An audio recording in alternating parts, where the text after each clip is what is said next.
All right, we'll get started. Good morning, everyone. Welcome to the first breakout session of day 2 of the Equity Summit from Handshake to Handshake, including the non-traditional African American students in higher education success, presented by Dr. St. Rice and LaVada Rice. My name is Alicia Erickson. I'm a senior research analyst at the Missouri Department of Higher Education and Workforce Development. I have the pleasure of being moderator for this presentation by my colleagues from Truman State University. Just a couple reminders on housekeeping. If you could please stay muted to eliminate background noise, that would be great. We want to see your faces. If you have a camera, please turn it on to better engage with us. This presentation is live, so please bear with us for any technical issues. We will moderate the chat for questions throughout the presentation. And this session is being recorded, so you'll be able to access it and any other session from this conference afterwards on our website. Don't forget to engage with us on social media using the hashtag Equity 2021 at MODHEWD. And I am now have the pleasure of turning it over to my colleagues for their presentation. Hello, good morning, everyone. I am LaVada Rice, and I am at Truman State University. And we'd like to welcome you to our presentation this morning from Handshake to Handshake, including the non-traditional African American students in the higher education process.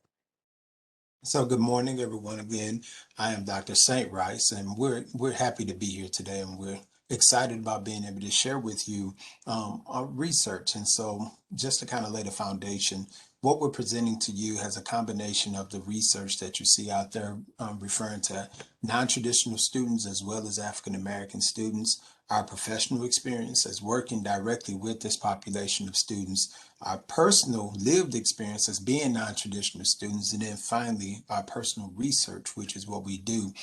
We research the intersectionality between adult students and African American students and some of those challenges. So as we said, we're excited and we're happy to be here. Throughout the presentation, you may see a couple quotes, and this is from our research. And so as you see those quotes go up, we won't go directly into all of the conversation about them, but I think it's important to hear the voice of the student, even though they may not be present in this space. And then also feel free to ask us questions. At the end, we'll have an evaluation. And we're just looking forward to having a good time with you all today. All right, LaVada, you ready? Yes, let's go. Welcome. So who are our non-traditional learners and what do they look like, and how are they showing up at our institution? So they're primarily generally over the age 25, and they have a broad range of life experiences. And some may have started early on in college as an 18-year-old, but decided that now is probably not a good time, or they had some issues during that period. So they took the more adventurous route and had to delay. Maybe they, started a full-time job, or they had some other life experiences that delayed them starting and returning to school. And oftentimes these non-traditional learners are looking to stay competitive in their current field as well too. And also they like growth. They're looking for a promotion in their current industry, or maybe they are looking to transition. Maybe they've been in the healthcare industry for maybe 15 or 20 years and looking to do something different, like get into more of an IT role as well. So they're looking for a career change at some point in their life as well.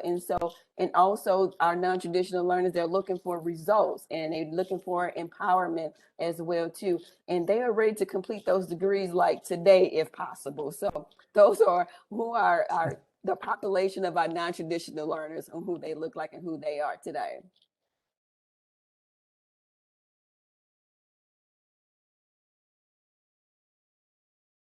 And so what motivates our non-traditional learners? Sometimes it's just simply just them wanting to get back to school to fulfill that degree program, or they're looking to, maybe they have children. It's like, I want to complete this degree before my children complete this degree. So they're really looking for that growth, that development, and that sense of accomplishment as well too. So yes.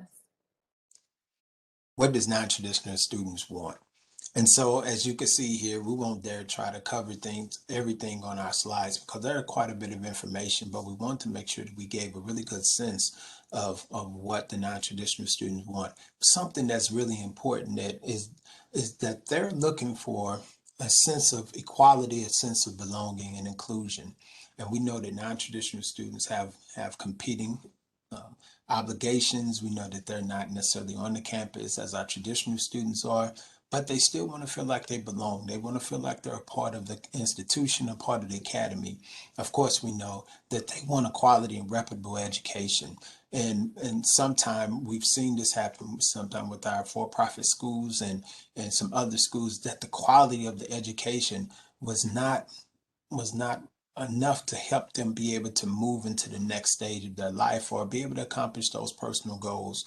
And then also we're looking at the connection between theory and practice, right? As LaVada stated, our non-traditional African American students really want to be able to use what's being taught in the classroom sometime the next day when they go into their jobs, right? And so they want to not only understand the theory, but also how does this theory work in application or the practical side. Now, on the flip side, unfortunately, we've been in a lot of academic settings where, because of the style of the program and things of that nature, the teacher tells more practical stories instead of talking about the theory. So there's an imbalance. You spend 3 or 4 hours sitting there talking about war stories, things like that. And our non-traditional learners are saying, no, we appreciate your experience, but your experience can't get us the job. So how do we connect that theory with the application? And then finally, we're looking at a responsive staff and faculty.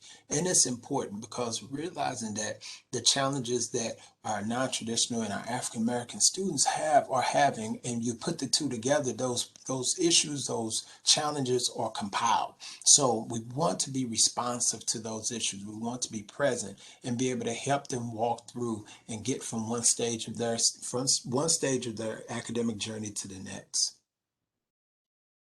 Yes, and then oftentimes too, like saying having those responsive staff and responsive faculty, our non-traditional learners can get demotivated and disinterested as soon as possible within the next few weeks of their class courses because they show up in the classroom and the professors not understanding where they are in that moment. Most of them have been in school 15 or 20 years.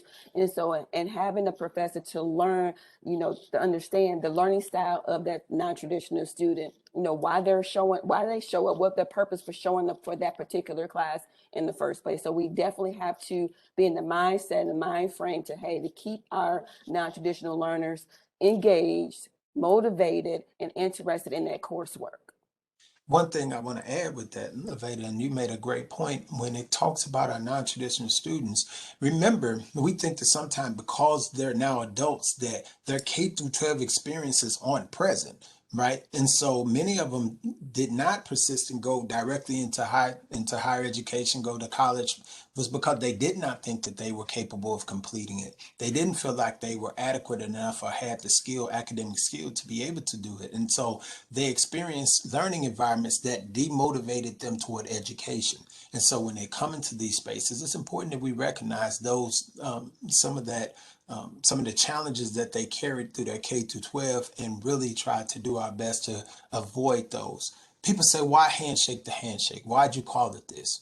And so reason why we call it handshake the handshake, part of the reason is because both LaVada and I, we've worked in different areas of the higher education environment when it works with adult students. And so LaVada's experiences with admissions and advising and enrollment, my experiences on the academic side as a professor, as an advisor, as well as an assistant dean. And so when we look at the journey of a non-traditional African-American student, it is from handshake to handshake. It's from the time that they first get introduced in our academies to the time that they shake the hands of the president walking across that stage. And we want to be intentional about everything that we do as we help to support them. Hence, that's why we say from handshake to handshake, being very intentional, being very involved with the students and making sure that they get the support, they get the assistance, as well as the accountability that's necessary for their success. So we're going to jump into this one. LaVada?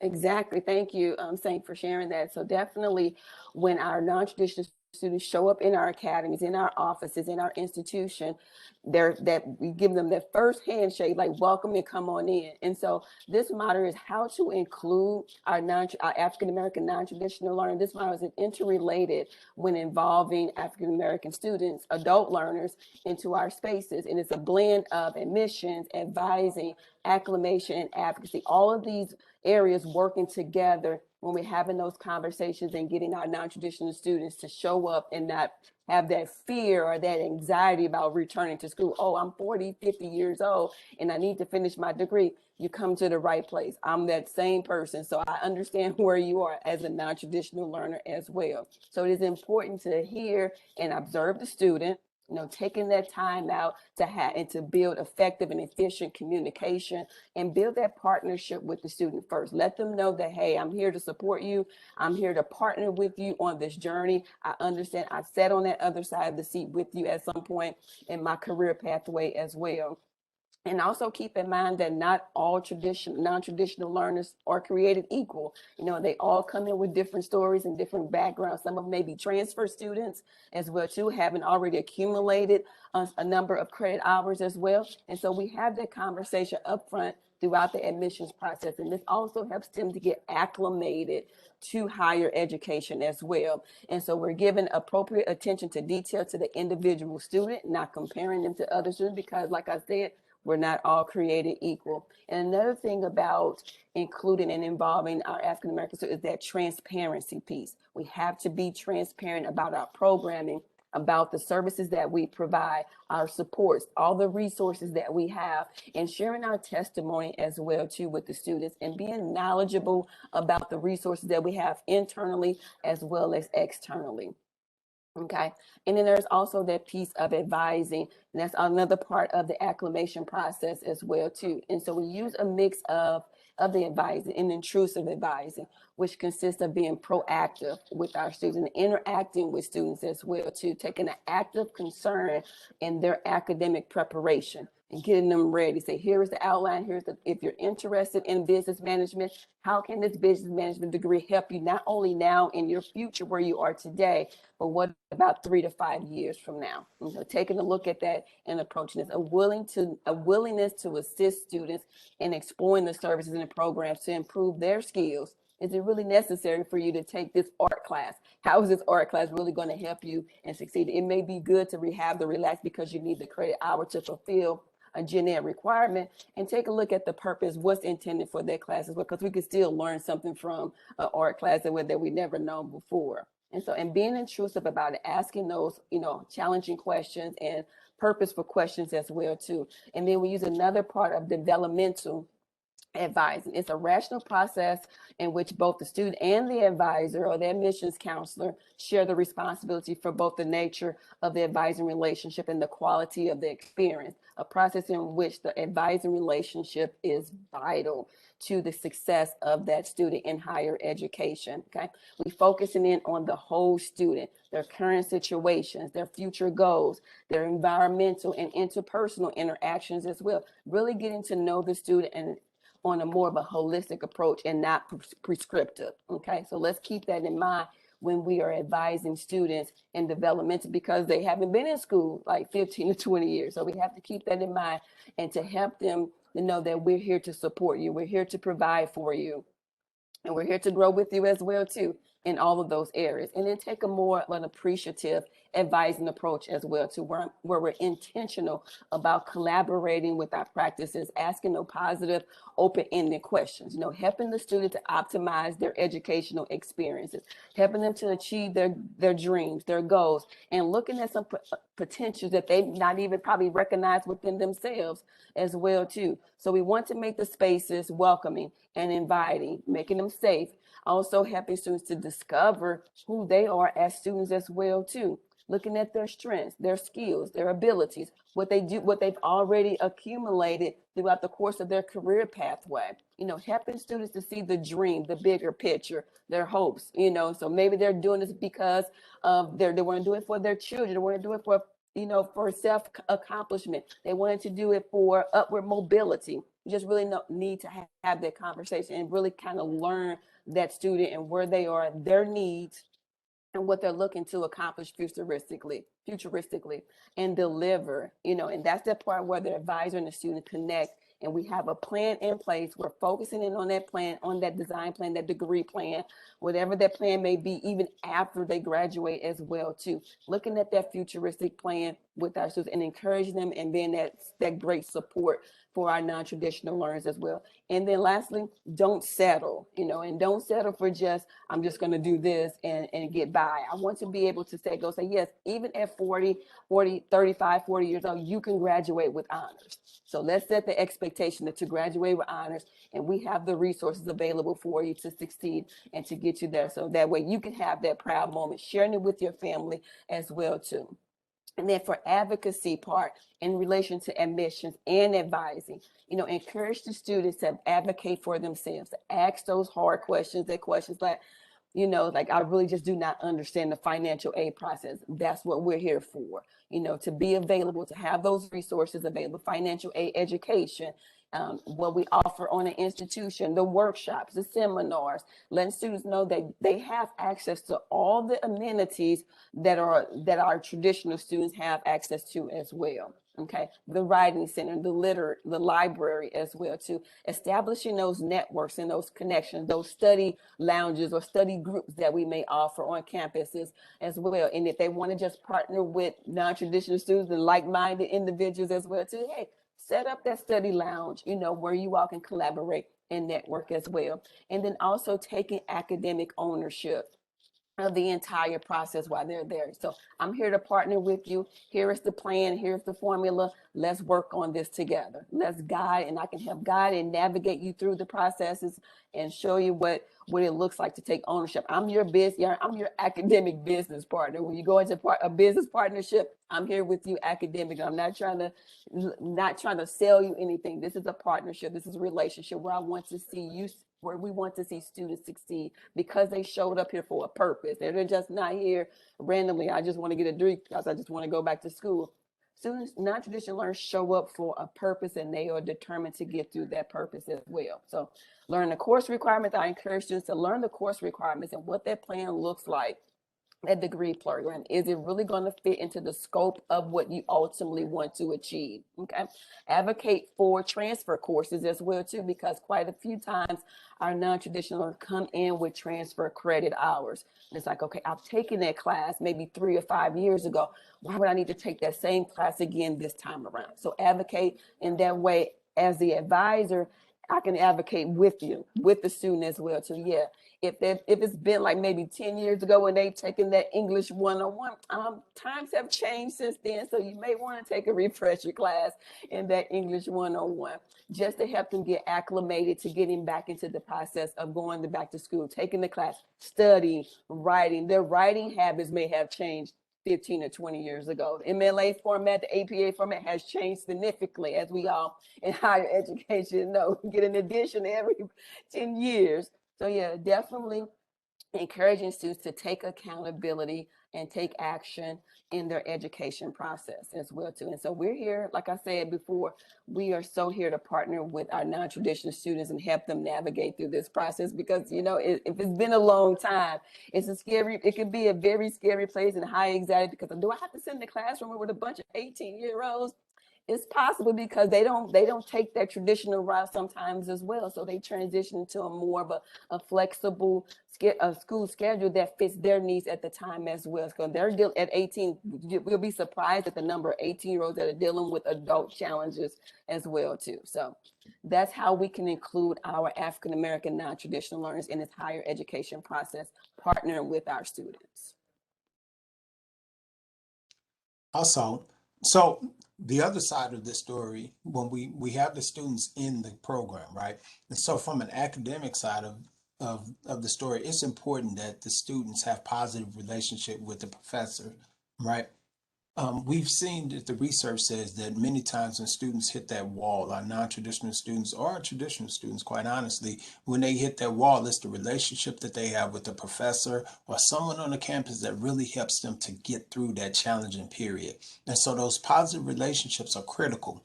Also, some research also states that non-traditional advising hours, when we were doing our research, quite a few of our participants talked about the challenges with trying to get off of work and to get in, to get registered for classes, to be able to connect with the advisor, to be able to connect with the resources. So our universities and colleges should also provide those services to make sure that the students have opportunities that work within their personal schedules. When we're talking about educating the non-traditional learner on the relevance of each class, as well as helping them to understand realistic goals, right? And so my discipline as associate professor in criminal justice, I had many adult students who came in and had been watching CSI and they wanted to be crime scene analysts and things of that nature, right? But we have to have those hard conversations, no real conversations with them about setting realistic goals based off of what the discipline, things of that nature. Now, understanding realistic goals is not by any means trying to demean or to destroy their hopes and their dreams. However, as we help them with setting those realistic goals, then we can also help them with setting a plan and understanding what are the expectations of those career paths that they want to go into. What are the soft skills? What are the connections that they need to make? What are the outside classes or certifications that go along with it? So that's a part of that academic advising model that as on the academic side, as professors or as program chairs or deans or whomever we are, whatever our academic roles are, that we can help adult students. And then it's important to check in with the non-traditional learning African American student more than just through registration period. Remember, both sets of students are relationship type students. They value the relationships, even if they don't always initiate that relationship because of everything that's going on. And so as we check in with them, maybe within that first couple of weeks and check and see how classes are going, shoot an email, say just checking in how things are going. What that does is that builds relationship, and that relationships helps us to go toward retention. On the other side of this is academic support services. And so this is not necessarily the direct advising as much as it is evaluating and looking at our programs, looking at our academic programs and making sure that the course material is relevant, right? As we go through our program reviews and we're looking at redeveloping or revamping our programs, if the course material is not relevant, then the key or the tool that the student has when they get out of school is not relevant.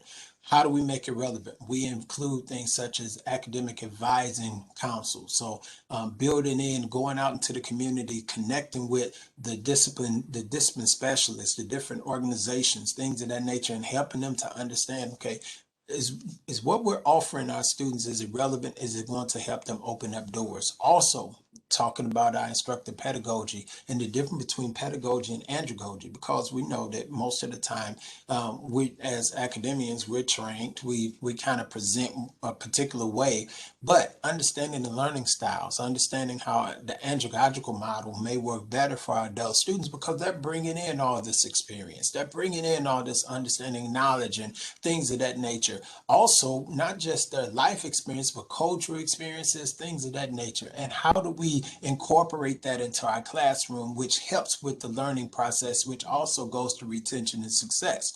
Reviewing our academic policies and practices. Are our policies equitable? Are they inclusive? Are we creating barriers, unnecessary barriers for this population of students as they try to move into higher education and get to that degree obtained? And then making sure that we have a good mix of faculty and an adjunct staff. Unfortunately, in a lot of academies, a lot of institutions, because we offer those classes at nighttime, there's a high number of adjunct faculty who work. And most of the time, the adjunct faculties aren't connected to the resources, to the colleges, the universities, as our full-time faculty are. So those adjuncts don't know about the different resources that's available. Having a good amount of full-time faculty that's willing to teach the evening classes or teach those non-traditional, the classes where you have a lot of non-traditional students is essential. It helps that non-traditional learner, the African-American student, understand what's some of the cultural capital that they need to have in order to help them be successful. Finally, as we talk about from handshake to handshake, we need to think about the idea of post-graduation support. And this is a critical component because it's not just why the student is sitting with us or going through our classes, but having that relationship with the student even after they graduate, connecting with the student with an advisory board member, which is what I mentioned earlier. that helps with professional mentoring, because remember, they have goals. They're trying to get to a certain space in life, and so having those professional mentors, having individuals that can help sponsor them, that can help them understand how to apply that degree, how to use it as a tool, is critical. Resume and CV support. I've had to sit with many students because we think about the school, but we don't think about the resume and the CV, which is a representation of who we are, what we've done, things of that nature. So providing that support is critical. And then finally, when we're talking about looking at career and professional advice, is very critical, because most of us, we build connections based off of our discipline with those students. And as we build those connections, we can help them as they navigate going through interviews and preparing for interviews, how they should dress, who they should connect with. I've sat and created several mock interviews for students who had graduated and now had an opportunity to pursue or get that career that they were looking to get into. And so helping them understand this is a different interview versus other interviews that they've gone through. Those are very instrumental and very helpful for non-traditional learners, because they get a chance to practice in preparation for where they're trying to go. LaVada, you have this, you talked about that graduate school, and we only have a minute because I do want to get to some of the questions. So if you could give a really brief summary about that graduate school, and yes, answer some of these questions. Okay. Yeah, and so most definitely, if students are interested, once they complete their undergraduate, and if that graduate school opportunity is necessary or requirement, maybe for professional development, professional growth, or career change, because most of our job opportunities require a master's degree. It really depends on the field. So if they're looking at to do an advanced degree program, yeah, I definitely encourage you to do so. And also would take on internship opportunities. We provide them with those resources, even with their on their job training as well too. Looking at co-opportunities where they can shadow an area. If that particular position or role requires a master's degree, say, hey, let me just sit in this role for a moment to see if this is something really the pathway that I really would like to transition over into. So yeah, graduate school is an option for non-traditional learners if that's the next level they desire to choose to go into, and we're there to support them on their journey as well too. So definitely want to thank you all for your time. If you have any additional questions or like to make some comments, please feel free in the chat, or you can open up right now at this moment. I think there's one question: examples of inequitable policies for our non-traditional. And one of those inequitable policies has to do with the number of transfer hours, right? And how classes transfer. Because LaVada alluded to this earlier. When we have policies that limit the transfer, or have transfer guidelines that limit the type of classes that can be brought in, what that does is that prolongs the academic journey of those students. So really looking to see, are we more inclusive? Because unless it's a school that has no accreditation, then can we look and see if there's a way that we can assist that adult learner or that non-traditional student with being able to get credit for that class. Any other questions? I see several of them in here. Yeah, I see some questions in here, and I'm getting some feedback, and I don't know. It looks like everyone is muted, but I don't know, Dr. Rice, would you try muting just to see if it goes away? Okay, let me see.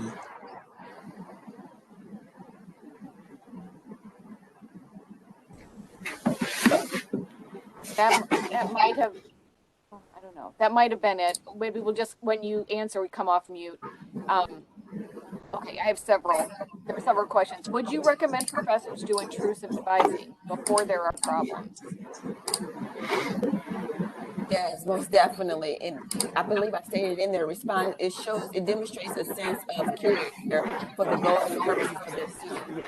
So developmental advising, appreciative advising, all of those areas, there are so many different methods of advising that can be utilized.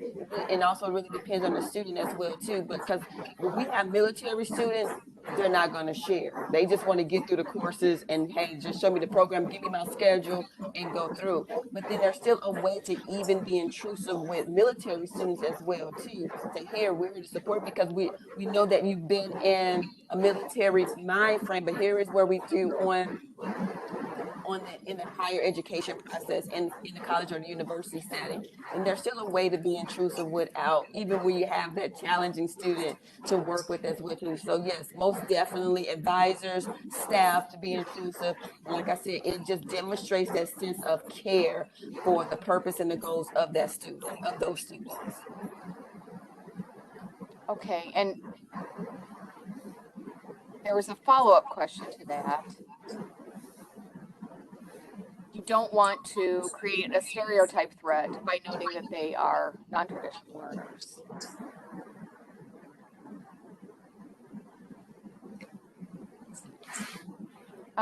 Right. Yeah.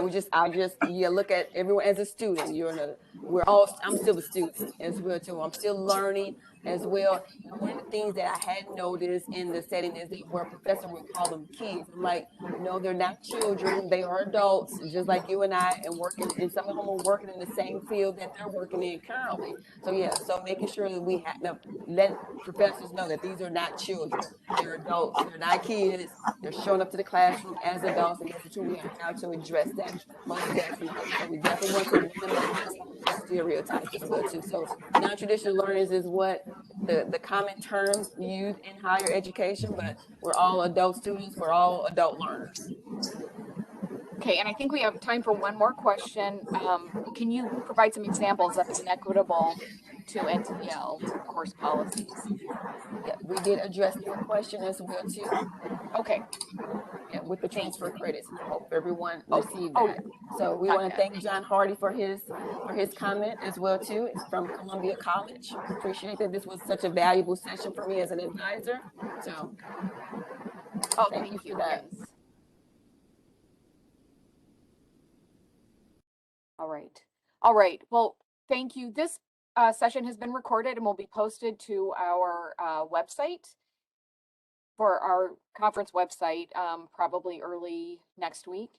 And if you have, I think, further questions for Dr. Saint or LaVada Rice, would they be able to contact you at your institution? Yes. Okay, wonderful. Yes, And did we you are have at any? Truman. I am L. Rice at truman.edu. Yes. Okay, great. Well, we thank everyone for attending today and hope to see you at, oh, and would you like to make a comment about doing this evaluation form? Yes, please. So if you have a quick moment, you can just scan it with your phone, put your camera up to the screen there and complete our evaluation form for it to take you right to the form. It's just a few questions we just asked just to get your thoughts and your opinions about our session. So if you go ahead and scan that now for us, we really appreciate it. And thank you to everyone that took our time to be a part of the session. And we're available. My email is srice@truman.edu. And I am L. Rice at truman.edu. Wonderful. We thank you very much and thank you for your time this morning. And we will see you at future sessions. All righty. Thank you. Thank you, Alicia. Take care, Thank you. everyone. Bye. Okay. Bye-bye. Bye-bye. I'll leave that evaluation form up a minute in case someone's still scanning. That would be great. Yeah, before I close it out.